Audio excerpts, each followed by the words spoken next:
हर दिन एक भिखारी दरवाजे के पास आकर भीख मांगता था और घर का मालिक हमेशा घर के बाहर आते ही उसे देखकर फिर जाया करता। कई बार उसके लिए गालियां भी बकता। वो कहता, तू जिंदा ही क्यों है? पूरी जिंदगी ऐसे ही भीख मांगेगा क्या? धरती का बोझ क्यों बना बैठा है? और कभी कभी उस भिखारी को गुस्से में फिर धक्का भी मार दिया करता था। इतना कुछ हो जाने के बावजूद अधिकारी के मुंह से सिर्फ यही निकलता था कि भगवान तुम्हारे पापों को माफ करे। एक बार सेठ को धंधे में बड़ा नुकसान होने की खबर मिली। सेठ बहुत परेशान था कि तभी उसके दरवाजे पर वही भिखारी आया। गुस्से में अपना आपा खोते हुए सेठ ने उस भिखारी को पत्थर दे मारा। पत्थर लगने के कारण भिखारी का सर फूट गया और उसके सर से खून बहने लगा।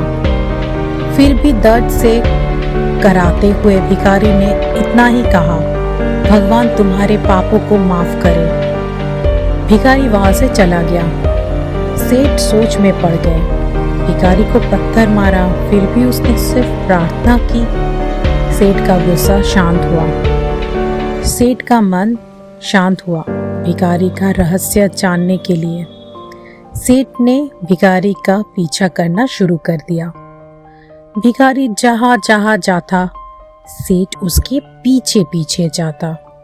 सेठ ने देखा कि कोई उसको खाना देता तो कोई उसको मारता, कोई अपमानित करता तो कोई गाली देता।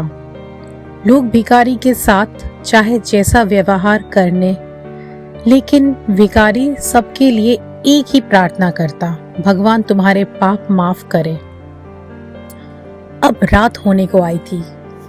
भिखारी अपने घर जाने के लिए लौटा। वो अपने घर पहुंच गया, लेकिन सेठ अब भी उसका पीछा कर ही रहा था। एक पुरानी टूटी हुई खटिया पर एक बूढ़ी औरत लेटी हुई थी। काफी कमजोर और बीमार लग रही थी। वे भिखारी की पत्नी थी। अपने पति को वापस आते देखा, वे खाट से उठ खड़ी हो गई। पत्नी ने अपनी पति के भीख वाले कटोरे में देखा, उसमें सिर्फ आधी बासी रोटी थी। उसे देखकर वे बोली, आज बस इतना ही मिला? और हाँ, आपके सिर से खून निकल रहा है, ये चोट आपको कैसे लगी? बूढ़ा भिखारी बोला, आज बस इतना ही मिला, किसी ने कुछ दिया ही नहीं, सबने गालियां दी और एक नए पत्थर भी फेंकना, इसलिए मेरा सर फट गया।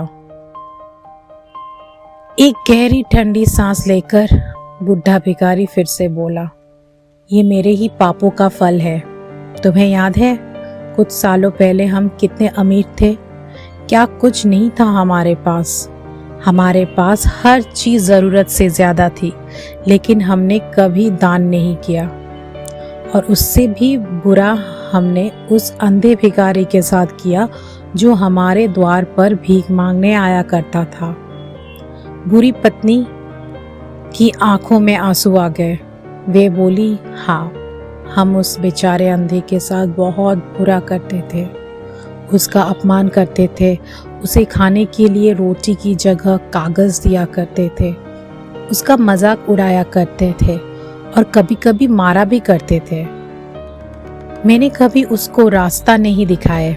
एक बार मैंने उसके मुंह पर मिट्टी भी फेंकी थी और वे हमेशा दुखी होकर यही कहता था कि भगवान तुम्हें तुम्हारे किए का सजा देंगे, भगवान तुम्हारे पापों की सजा जरूर देंगे।